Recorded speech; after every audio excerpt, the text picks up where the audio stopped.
এই তুই সঞ্জিতের বাড়িতে সারা ধরে বসে কি করছিস? তুই সারা ধরে খুঁজে পাচ্ছি না। চ বাড়ি চ। না আমি যাব না। এই যাবি না মানে? আমি রিয়াজকে ভালোবাসি, এর কাছে সারা জীবন থাকবো।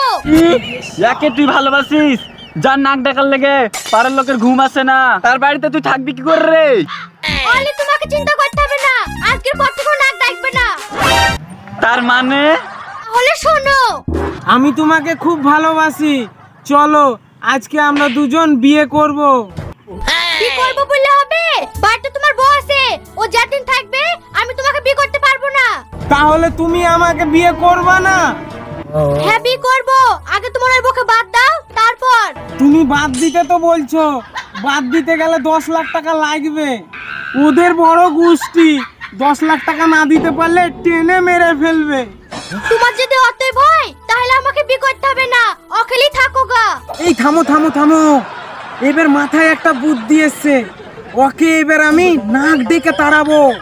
নাক থেকে কোনোদিন বউ তাড়ানো যায়? তুমি দেখো না, ঠিক তাড়াবো। ঠিক আছে তুমি তাড়াও, আমি তোমাকে সেই দিনই বিয়ে করবো। তার মানে তলায় তলায় এত দূর? হ্যাঁ, নাক থেকে এতদিন অভিনয় করেছে,